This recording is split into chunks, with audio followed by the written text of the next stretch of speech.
তোমার বিয়ে ঠিক হলো কবে? সপ্তাহখানেক আগে। তোমার পরিস্থিতি ভালো ছিল না, তাই আমি বলার সাহস পাইনি। আমার জন্য দোয়া করবে। জানালার পাশে সিট, এখন খালি পাশের সিটে একটা মেয়ে বসলেই পুরো সরগলা পূর্ণ হয়ে যেত। তুঝে দেখা তো ये জানা। High, hello. প্লিজ, আপনি যদি কিছু মনে না করেন, আপনি কি একটু এদিকে সরে বসবেন? ও শিওর শিওর, আপনি জানলার পাশে বসবেন? হ্যাঁ please please please. Thank you so much. বাবা আসো তো। আচ্ছা শুনুন না, আমার বাবা কখনো একা একা কোথাও যাননি তো, আপনি একটু বাবার দিকে খেয়াল রাখবেন কেমন? বাবা আমি যাই তাহলে। ঠিক আছে মাতৃজা, সামনে স্টেশনটা মিলাই। আঙ্কেল আমি বলছিলাম কি, মুরব্বী মানুষ জানলার পাশে বসাটা ঠিক না, ইটস নট সেফ। না না ঠিক আছে, জানলার পাশে বসতে আমার ভালো লাগে। হ্যালো বাবা, ট্রেনে উঠছো? হ্যাঁ ট্রেনে উঠেছি। তুই কিন্তু আমার মোবাইল মোবাইল তো চুরি নিয়ে গেল। মানে কি, আপনার ফোন চুরি হয়ে গেছে? হ্যালো, কি হলো, চুপ করে গেলা কেন? কখন আসবো আমি? Hello hello hello hello, hello, কে আপনি? আমি চোর। আজকের পর থেকে আর এই নাম্বারে ফোন দিবেন না। চোর মানে?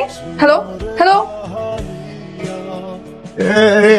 আমার মেয়েটা চিন্তা করবে তো, এই জন্য মেয়েটাকে ফোন করে জানিয়ে দিই যে আমার ফোনটা চুরি হয়ে গেছে। হ্যালো তিতলি, তিতলি আমি তোর বাবা। শোন, হয়েছে কি আমার মোবাইলটা না চুরি হয়ে গেছে। এই নাম্বারটা আমার পাশের সিটে একটা ছেলে আছে, এই ছেলেটার নাম্বার। এই শোন, তুই 4টার দিকে স্টেশনে চলে আসিস। আচ্ছা ঠিক আছে। আমার বাবা কি করছে? আপনার বাবা আচ্ছা আপনি একটু আমার বাবা দিকে খেয়াল রাখবেন, হ্যাঁ? মনে হচ্ছে আমার শ্বশুর। বাবা এত লেট হলো কি করে? কতক্ষণ ধরে দাঁড়িয়ে আছে? ট্রেন লেট করছে। আচ্ছা যাই হোক, চলো। আজব তো, সামনে একটা ধন্যবাদ টুকু দিয়ে গেল না। মা কেমন আছো? আমি ভালোই আছি। একটু ভালো নয়। তুই যে 5 দিন বাসায় ছিলি না, সেই 5 দিনের একদিনও সে ঠিকঠাক মতো ওষুধ খাইনি। মা এসব কথা আর কতবার শুনতে হবে বলো তো? তোমাকে কি সুস্থ হতে হবে না বলো? হ্যাঁ হাই হাই। দোস্ত, ওই মেয়েটা তোকে ডাকতেছে, মনে হয় কোনো কিছু বলবে। ও কেমন আছেন? ওই যে কালকে স্টেশনে, মনে আছে? মনে আছে, মনে থাকবে না কেন? আচ্ছা তোরা দুজন কথা বল, আমি তেলে চাই।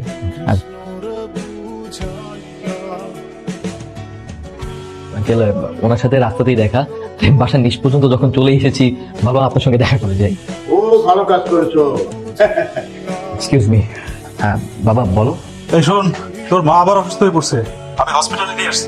তাড়াহুড়োর কারণে তোর খবর দিতে পারিনি। তুই তাড়াতাড়ি চলে আয়, হসপিটালে চলে আয়। আচ্ছা ঠিক আছে, আমি এখন আসছি। মাকে হয়তো সত্যি সত্যি এবার বাঁচানো যাবে না। মা আমাদের ছেড়ে ভাবে চলে যাবে, এটা ভাবতেই বুকটা ফিরে যাচ্ছে। ধৈর্য ধরুন। স্যার আমাকে ডেকে নিয়ে তাই বললো। আমার মাটাও চলে গেছে খুব তাড়াতাড়ি, ভাবলে খুব কষ্ট হয়। আমরা আমরা শুরু তো বুঝতেই পারিনি, শুরু তো বুঝতে পারলে হয়তো কিছু করতে পারতাম। আন্টি কতদিন ধরে অসুস্থ? অনেকদিন ধরে আমাদেরকে কোনো কিছু বলেও নাই, সবকিছু সবসময় চেপে রাখতো। সমস্যা নেই, টেনশন করবেন না। আমি তো মেডিকেলেই পড়ছি, আমি সবসময় আন্টিকে দেখাশোনা করতে পারবো। আপনি একটু ধৈর্য ধরুন। আচ্ছা আমি চলে আসছি, আপনি তাহলে যান সাবধানে। আমি বাসায় গেলাম, টেনশন করবেন না, হ্যাঁ?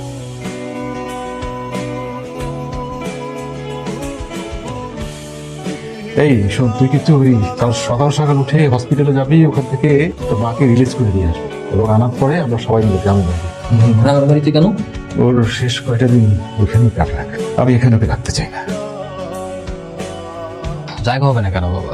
অ্যাম্বুলেন্সে তো অনেক জায়গা আছে। আসসালামু আলাইকুম আঙ্কেল। ওয়ালাইকুম আসসালাম, কেমন আছেন? এই তো আছি বাবা।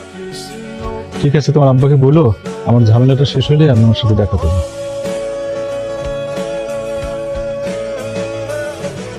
বাবা বাবা বাবা চোখ খোলো, বাবা চোখ খোলো। আসিফ তাদের অ্যাম্বুলেন্স ব্যবস্থা করো, বাবা হাসপাতালে চলে।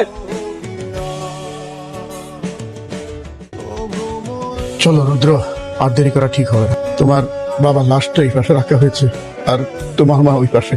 তোমার মার পাশে তো তোমাকে থাকতে হবে বাবা, তোমার মাকে তো সান্ত্বনা দিতে হবে। তোমাদের সাথে আমাদের যাওয়া উচিত ছিল, ইচ্ছা থাকলে উপায় নেই।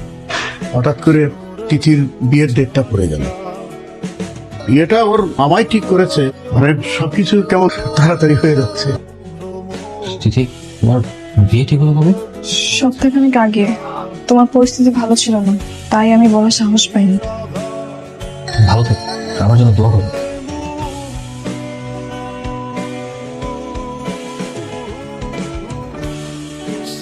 আমি গ্রাজুয়েশনটা কমপ্লিট করি, তারপর একটা ভালো জব নেই, দেন আমি একটা বিয়ে করি। তারপর আমার বউয়ের সাথে দিন রাত 24টা কোনো কোনো কথা।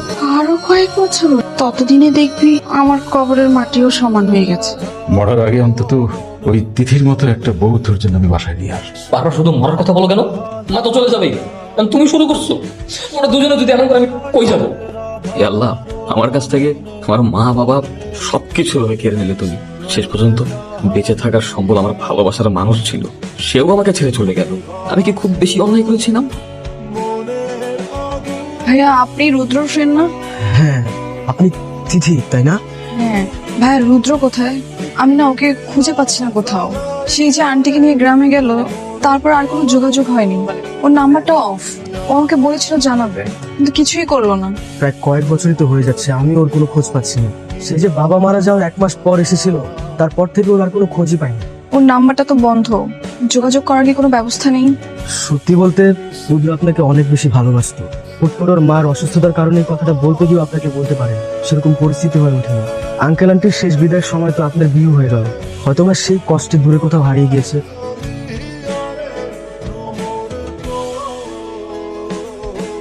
এই তিথি, এদিকে আসো।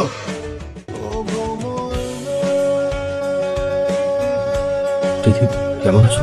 আমি ভালো আছি। আমার তো বিশ্বাসই হচ্ছে না যে তোমাকে আমি সামনাসামনি দেখতে পাচ্ছি। তোমার মেয়ে না? মাশাআল্লাহ, খুব সুন্দর, একদম পুরো তোমার মতো হয়েছে। হাজবেন্ড একদম পুরো পিওর জেন্টলম্যান। তিথি কে ইনি? ফ্রেন্ড, তিথির অনেক আগের বন্ধু। দুলা ভাই, এই সেই রুদ্র। তোমরা এখনো এখানে দাঁড়িয়ে আছো? ট্রেন এখনো আসেনি? না, ট্রেন আসতে মনে হয় একটু টাইম লাগবে। আসো মামা, আপনাকে খুব চেনা চেনা মনে হচ্ছে। আরে চেনা চেনা তো লাগবেই। ও হচ্ছে দিদি সেই না বলো ভালোবাসা, যার জন্য দিদি বিয়েটা ভেঙে দিয়েছিল। ও আচ্ছা, আপনি সে? তিথির তাহলে বিয়ে হয়নি? না, হয়নি। চলো না, বাবুর জন্য একটু খাবার নিতে এখানে। সত্যি তুমি বিয়েটা ভেঙে দিয়েছো? তো কি করব? বিয়ে না ভেঙে তো আর কোনো উপায় ছিল না। আমি এমন একটা বাবা মানুষকে ভালোবাসলাম যে আমাকে ভালোবাসলো ঠিকই, কিন্তু বলতে আর পারলো না। একবার বলতে তো পারতা রুদ্র। দেখো তিথি, বাস্তবতা অনেক কঠিন। ভালোবাসলেও সেই সময়টাতে ভালোবাসি বলার মতো সিচুয়েশন ছিল না। ছেলেটার মা মৃত্যু শয্যায় ছিল। দিন রাত 24টা ঘন্টা ছেলেটার মায়ের মৃত্যু ভয় তার দিন কাট। ভাগ্যের দিদির মুখ পড়ে যেতেন। ছেলেটার মায়ের আগে তার বাবা চলে গেল। ঠিক সেই সময় তোমার বাবা এসে বলে তোমার বিয়ে ঠিক হয়ে গেছে। তখন সেই ছেলেটার কি বা করার ছিল বলো? তাই বলে এভাবে হারিয়ে যাবা? যাকে ভালোবাসি তাকেই যদি না পাই, থেকেই বা কি করবো? তুমি জানো না রুদ্র, তুমি হারিয়ে যাওয়ার পর আমি তোমাকে প্রত্যেকটা সেকেন্ড, প্রত্যেকটা মিনিট কতটা মিস করেছি। কিন্তু আমার একটা আত্মবিশ্বাস ছিল যে কোনো না কোনো দিন আমি তোমাকে পেয়ে যাব, আর সেই জন্য আমি এখনো বিয়েই করিনি। রুদ্র, আমি কি তোমাকে একটু জড়িয়ে ধরতে পারি?